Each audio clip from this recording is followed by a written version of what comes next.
ये आकाशवाणी है। कार्यक्रम संवाद के अंतर्गत प्रस्तुत है आवासन और शहरी कार्य मंत्रालय के सचिव दुर्गाशंकर मिश्र से पीएम स्वनिधि योजना पर आकाशवाणी की विशेष संवाददाता मट्टू जेपी सिंह की बातचीत। PM street vendors Atmanirbhar Nidhi PM Svanidhi का मोबाइल ऐप जारी किया गया है। इस ऐप का उद्देश्य कर्ज देने वाली संस्थाओं और उनके क्षेत्रीय कर्मियों के लिए उपयोगिता अनुकूल डिजिटल माध्यम उपलब्ध कराना है। इससे रेहड़ी पटरी और ठेले के कारोबार से जुड़े लोगों को आसानी से कर्ज मिल सकेगा। सर, इस ऐप की क्या क्या मुख्य विशेषताएं हैं? ये ऐप जो पीएम स्वनिधि योजना के अंतर्गत बनाया गया है, फिलहाल इसका प्रयोग जो हमारे लोन देने वाली एजेंसीज हैं, जैसे कि बैंक्स हैं, एमएफआईज हैं, एसएचजी बैंक्स हैं या एनबीएफसीज हैं, उनके प्रयोग के लिए है, जिससे कि वो सीधे, हमारा उद्देश्य है कि बैंक स्ट्रीट वेंडर के द्वार माने उसके घर पहुंचे। हमारा जो स्ट्रीट वेंडर है, चाहे उसे स्ट्रीट वेंडर कह लीजिए, हॉकर कह लीजिए, ठेले वाला कह लीजिए, रेहड़ी वाला कहिए, ठेली फाड़ वाला कहिए, अलग अलग नाम से अलग अलग इलाके में जाने जाते हैं, जो कि हमारी तमाम सारी आवश्यकताएं जो शहरी लोगों की है, जैसे सब्जी है, फल है, फूल है, फास्ट फूड है, चाय पकौड़ा, पाव भाजी, पाव अंडा, पाव रोटी अंडा, आइसक्रीम, कुल्फी, पान, कपड़ा, जूता चप्पल, हस्तशिल्प, कॉपी किताब, बहुत किस्म की सर्विसेज हैं, जैसे कि नाई का, लॉन्ड्री का, जूता चप्पल मरम्मत का, साइकिल मरम्मत का, ऐसे तमाम सारी जो सुविधाएं हैं इसको हमको देते हैं। इन लोगों के पास इतना वक्त नहीं है कि ये बैंक जाएं और बैंक जाकर के अपना एप्लीकेशन अप्रूव करवाएं, बैंक से पैसा लें, फिर उसके बाद जाके सामान खरीदें, फिर उसके बाद बैंक में पैसा वापस करने आए। तो इसलिए उनको सीधे उनके ही घर पे बैंक की सुविधा उपलब्ध हो, चाहे वो सैंक्शन करने के बारे में हो, उन्हें रजिस्टर करने के बारे में हो, उनसे पैसा वापस लेने के बारे में हो, सारी की सारी सुविधा हो। इसके लिए मोबाइल ऐप पिछले 17 जुलाई को लॉन्च किया गया। इसके पहले हम लोगों ने 29 जून को एक वेब पोर्टल लॉन्च किया था और उस वेब पोर्टल के माध्यम से ये सारी की सारी एक्टिविटीज की जा रही थी। इसको करने का उद्देश्य ये है कि हम एंड टू एंड, जहां पे हमारे स्ट्रीट वेंडर भाई बहन जो हैं उनको रजिस्ट्रेशन करने से लेकर के उनका जो पूरा का पूरा लोन का पूरी व्यवस्था है, उनको चाहे अगर वो समय से लोन अदा करते हैं उनके अकाउंट में पैसा क्रेडिट करना, अगर वो डिजिटल ट्रांजैक्शन करते हैं तो उनको कैशबैक उनके अकाउंट में डालना, ये सारा का सारा काम हम पूरा आईटी के माध्यम से करेंगे। तो पहले हमने वेब पोर्टल लॉन्च किया था 29 जून को और अभी 17 जुलाई को हमने ये मोबाइल ऐप भी लॉन्च किया। सर, अगर हम इसकी चर्चा करें तो ऐप और वेब पोर्टल में क्या विभिन्नताएं हैं और जो ऐप है इससे क्या अधिक लाभ होगा? देखिए, ऐप से क्या होता है कि आदमी के हाथ में मोबाइल फोन है, स्मार्टफोन है, वो मोबाइल फोन लेकर के एक तरह से मोबिलिटी होगी, वो कहीं भी जा सकता है, कभी भी जा करके वो उनका इन्फॉर्मेशन ले सकता है। वेब पोर्टल के लिए आपके पास लैपटॉप होना चाहिए या इस तरह ऐसी फैसिलिटी होनी चाहिए जिसको चाहे आप सीएससी जो हमारा सेंटर्स होते हैं, जिसको कॉमन सर्विसेज सेंटर कहते हैं, वहां आप जाकर के इस काम को कर सकते हैं। तो वो उसकी एक्सेसिबिलिटी उतनी ज्यादा नहीं है, उसकी भी है एक्सेसिबिलिटी। आज की डेट में लोग आईपैड लेके जाते हैं और आईपैड पे ही सारा का सारा पूरा चीज रिकॉर्ड कर लेते हैं। तो दोनों एक ही काम कर रहे हैं, दोनों आईटी बेस्ड सिस्टम है, लेकिन मोबाइल ऐप पे होने से ये काम और आसान हो गया। इनफैक्ट हम लोग अभी और मोबाइल ऐप इसको एक्सटेंड कर रहे हैं कि जिससे सीधे सीधे हमारा वेंडर को ही मोबाइल ऐप उसके मोबाइल पे मिल जाएगा। उसके पास स्मार्टफोन है, तो जो हमारी सूचना है उसके मुताबिक बहुत सारे लोगों का स्मार्टफोन नहीं है, लेकिन जिनके पास स्मार्टफोन होगा वो सीधे अपने मोबाइल से ही रजिस्ट्रेशन करके अपना सारा का सारा काम कर सकते हैं। और दूसरा, जो हमारी अर्बन लोकल बॉडी है उनको भी मोबाइल ऐप एक्सेस देने वाले हैं। तो ये दोनों काम मैं समझता हूँ कि अगले एक सप्ताह के भीतर हम लोग एक्सटेंड कर देंगे। सर, पीएम स्वनिधि स्कीम के तहत ऋण देने की प्रक्रिया शुरू होने के बाद से अब तक देश भर में कितने स्ट्रीट वेंडर्स ने ऋण के लिए आवेदन किया है और कितनों के ऋण को मंजूरी दी गई है? देखिए, बहुत खुशी की बात है, ये हमने वेब पोर्टल का जो बीटा वर्जन किया था 29 जून को, उसका 2 जुलाई को हमने ओपन किया। आज हम बात कर रहे हैं 24 जुलाई को, कुल मिलाकर के 22 दिन हुए अभी तक, लेकिन इस 22 दिनों के बीच में 2.5 लाख से ज्यादा लोन एप्लीकेशन हमको प्राप्त हो गए हैं। इस दौरान हमारे 64,000 से ज्यादा लोन सैंक्शन हो गए और 5,500 से ज्यादा लोगों को लोन डिसबर्स भी हो गया है। तो ये एक बहुत अच्छी प्रगति है और हम लोग का पूरा प्रयास है कि एक साल के भीतर भीतर जो 50 लाख के आसपास जो हमारा अनुमान है कि जो इस प्रकार के स्ट्रीट वेंडर्स हैं पूरे देश भर के सारे शहरों में, उन सबको इस योजना का लाभ पहुंचा दिया जाए। ऐप के बारे में बात करें तो सर, इससे स्कीम लागू करने की रणनीति को क्या प्रोत्साहन मिलेगा और स्ट्रीट वेंडर के लिए ऋण सुगम बनाने के लिए पेपरलेस डिजिटल तकनीक को कितना बढ़ावा मिलेगा? सारा का सारा लाभ मिलेगा, क्योंकि पूरी व्यवस्था ट्रांसपेरेंट है, उत्तरदायी व्यवस्था है, हर एक आदमी के साथ एक जैसा व्यवहार होगा। तो ये पूरी पूरी व्यवस्था ही हमने आईटी बेस्ड सिस्टम में किया है। देखिए, इसका जो लाभ है, अगर हम मैनुअल लोगों को एप्लीकेशन लगाएं और एप्लीकेशन लेकर के बैंक में जाएं, या हमारे जो एमएफआई एनबीएफसी इनके पास एप्लीकेशन भरें, फिर उसको सारा सिस्टम अगर ऐसे करते तो मुझे नहीं लगता कि 2-4 लाख भी आप साल भर में कर पाएंगे, क्योंकि वो एक बहुत बड़ा चुनौती होता। लेकिन जो एक हमने आईटी बेस्ड सिस्टम इसको अपनाया है, तो उससे एक तो इसमें किसी भी प्रकार की गड़बड़ी करने का अंदेशा नहीं है। और एक नई चीज हम लाए इस बार, मैं समझता हूं कि ये पहले बार देश में इस प्रकार की व्यवस्था की जा रही है। ई केवाईसी का मतलब ये हुआ कि जब हमारे स्ट्रीट वेंडर भाई बहन जब भी उसमें अप्लाई करेंगे, तो वो सीधे उनके आधार नंबर के आधार पर, जब आप आधार नंबर भरेंगे उसमें अकाउंट में देंगे, तो उसके आधार पे उसकी पूरी की पूरी इंफॉर्मेशन, यानी उसका नाम, उसका फोटो, उसका एड्रेस, उसके बारे में और डिटेल, डेट ऑफ बर्थ, सारा इंफॉर्मेशन हम फेच करेंगे उसके आधार की वेबसाइट से। इसका मतलब कि जो भी आपने इंफॉर्मेशन वहां भरा हुआ है, उससे आप डेविएट नहीं कर सकते। कई बार इस प्रकार की शिकायतें आपने पीछे सुनी होगी कि लोग आधार तो ऑथेंटिकेट करा लेते हैं और फोटो किसी और के लगा देते हैं। यहाँ पे फोटो भी आपका वही आएगा जो कि आधार में। और आप जानते हैं कि आधार का जो पूरा का पूरा जो हमारे पास एक एमआईएस बना हुआ है, वो पूरा एक सिक्योर एमआईएस है।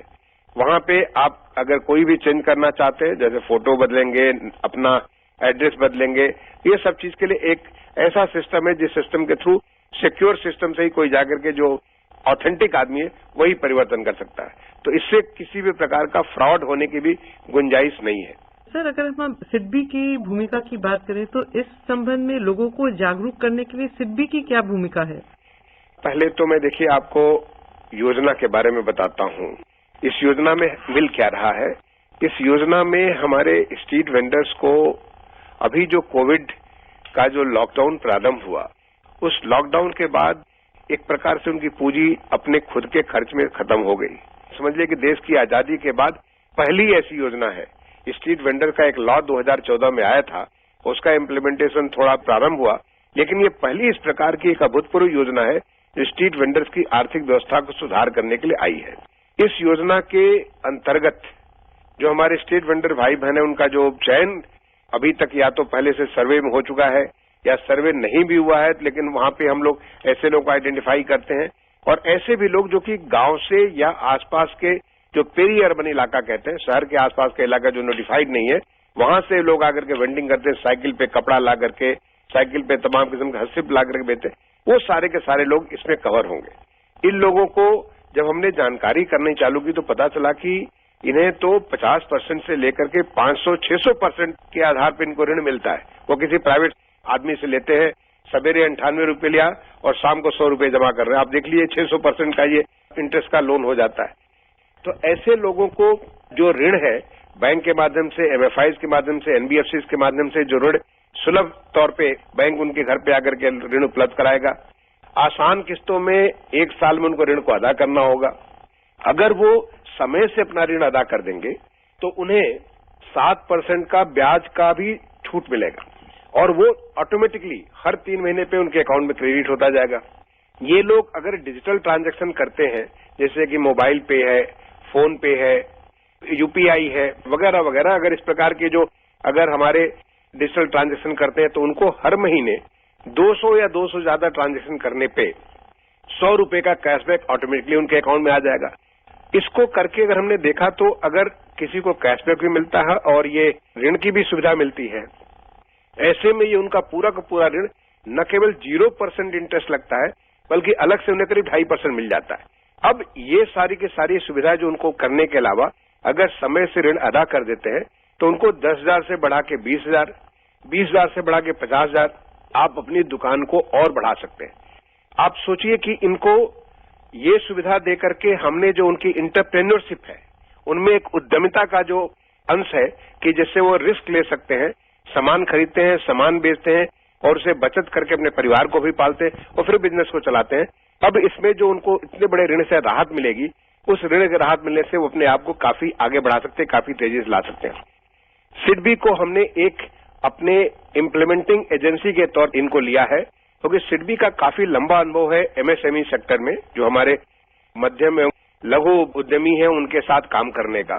उनके पास एक क्रेडिट गारंटी की एक ऑर्गेनाइजेशन भी, एक संगठन भी है जिसके थ्रू उनको क्रेडिट गारंटी देते हैं। हमने इसको जब हमारे डिपार्टमेंट ऑफ फाइनेंशियल सर्विसेज है उनके साथ बात किया तो मुद्रा शिशु योजना में 3 से 4% का डिफॉल्ट होता है। यहाँ पे हमने बैंक को 5% 100% गारंटी दिया। पोर्टफोलियो पर अगर 5% का नुकसान हो तो 100% गारंटी है, और 5 से 15% का डिफॉल्ट हो तो 75% की गारंटी है। यानी पूरा एक कॉन्फिडेंस हमने बैंकों को दिया कि आप एक ड्यू डिलीजेंस करें और ड्यू डिलीजेंस के आधार पे आप ये रोड को सैंक्शन करें। तो सैंक्शन करने से इनको हमारे जो लाभार्थी हैं, जो रेहड़ी वाले भाई बहन हैं, उनको किसी प्रकार की दिक्कत न हो। और ये काम करने के लिए जो क्रेडिट गारंटी की जो हमारी संगठन है वो सिडबी हमें इसको प्रोवाइड कर रहा है। ये जो स्ट्रीट वेंडर्स हैं, आप इनको नैनो एंटरप्रेन्योर्स की तरह मानते हैं, तो सर आप इसको किस तरह से आगे लेके जाएंगे कि ये आत्मनिर्भर भारत के प्रयोग में इसका हिस्सा बहुत महत्वपूर्ण है, इसको आप कैसे देखते हैं? देखिए, हमारे माननीय प्रधानमंत्री जी ने आत्मनिर्भर भारत का एक संकल्प इस कोविड के दौरान पूरे देश को संबोधन में बताया था कि हम आत्मनिर्भर भारत बने। इसका मतलब है ये कि जो हमारे अर्थव्यवस्था के हर कोई अंग आत्मनिर्भर बने, और ये हमारे जो 50 लाख से ज्यादा आसपास के जो ये स्ट्रीट वेंडर्स हैं, ये लोग भी एक महत्वपूर्ण अंग है। एक नैनो एंटरप्रेन्योर, मैंने इसने कहा था कि बहुत छोटे लेवल पे काम करते हैं, चाहे सब्जी बेचते हो, फल बेचते हो, फूल बेचते हो, चाय पकौड़ी बेचते हो, जो भी करते हो, ये एक छोटे लेवल पे करते हैं, लेकिन उनमें उद्यमिता का एक पूरा का पूरा उनमें एक क्षमता है, उत्साह भी है, आगे कुछ करना चाहते हैं। इन्हें एक अवसर मिलेगा तो ये काफी आगे बढ़ेंगे, और जब वो आगे बढ़ेंगे तो देश की अर्थव्यवस्था में इनका बड़ा रोल होगा। इन्हें हम लोग ई कॉमर्स पोर्टल के माध्यम से इनका जो उनकी जो मांग है उसको भी एग्रीगेट करने की व्यवस्था ई पोर्टल के माध्यम से हम लोग करने की कोशिश कर रहे हैं। इनका जो सामान जो बेचते हैं, बहुत सारे लोग स्ट्रीट वेंडिंग फूड का करते हैं, तो उनका सर्टिफिकेशन जहां तक संभव हो उसको सर्टिफिकेशन करना, जिससे कि लोगों को कॉन्फिडेंस बचे। हमारे यहाँ तो पूरे देश भर में जगह जगह अलग अलग किस्म का फूड मशहूर है, और लोग वहां पे ठेले में पानी पूरी खाना हो या उनको पाव भाजी खाना हो, किस्म किस्म की चीजें पूरे देश भर में आपको मिलती है। वो सब सारी की सारी चीजें इसको वो और आगे बढ़ा सकेंगे। सर, एक मैसेज अगर आप इस बारे में स्ट्रीट वेंडर्स को क्या कहना चाहेंगे? माननीय प्रधानमंत्री जी के आत्मनिर्भर भारत के संकल्प को साकार करने की दिशा में शहरी क्षेत्रों के स्ट्रीट वेंडर्स को आत्मनिर्भर बनाने के लिए पीएम स्वनिधि की योजना 1 जून 2020 से शुरू की गई है। मैं सारे स्ट्रीट वेंडर्स भाइयों बहनों को अनुरोध करूंगा कि आपके दरवाजे पे बैंक उपस्थित होगा। आप अपने पास का जो शहरी निकाय है, चाहे म्यूनिसिपैलिटी हो, टाउन एरिया हो, म्यूनिसिपल कॉर्पोरेशन हो, वहां संपर्क करें, या हमारे सेल्फ हेल्प ग्रुप के जो सदस्य उनसे संपर्क करें। आपको बैंक के माध्यम से ऋण प्राप्त होगा। ये बहुत ही आसान किस्त पे है, और समय से अगर आप ऋण को अदा कर देते हैं तो उससे आपको और बड़ा ऋण मिलेगा, उससे भी बड़ा ऋण मिलेगा जब आप समय से अदा करेंगे। इससे आप धीरे धीरे आपकी व्यवस्था जो आप एक ठेले लगा करके आप पथ विक्रेता है, उसकी जगह पे आपकी दुकान लगेगी, आप और बड़े उद्यमी बनेंगे, और आपके विकास के साथ आपके परिवार का भी बेहतरी होगा, और हमारा देश भी, जो कि माननीय प्रधानमंत्री जी का सपना है कि एक आत्मनिर्भर भारत, एक नया भारत, उसके तरफ अग्रसर होगा। सर, जिस तरह से आपने बताया कि ये ऐप ईज ऑफ लिविंग के साथ साथ ईज ऑफ डूइंग बिजनेस के लिए भी बहुत कारगर साबित होगा। कार्यक्रम में हमारे साथ जुड़ने के लिए बहुत बहुत धन्यवाद। बहुत बहुत आपको धन्यवाद। कार्यक्रम संवाद के अंतर्गत आप सुन रहे थे आवासन और शहरी कार्य मंत्रालय के सचिव दुर्गाशंकर मिश्र से पीएम स्वनिधि योजना पर आकाशवाणी की विशेष संवाददाता मट्टू जेपी सिंह की बातचीत। ये कार्यक्रम आकाशवाणी के समाचार सेवा प्रभाग द्वारा प्रस्तुत किया गया। इसे आप हमारे mobile app news on AIR पर भी सुन सकते हैं। इस कार्यक्रम के संबंध में अपनी प्रतिक्रिया आप हमें ईमेल कर सकते हैं। पता है airnsdtalks@gmail.com। ये कार्यक्रम फिर से सुनने के लिए लॉग ऑन करें हमारी वेबसाइट newsonair.com।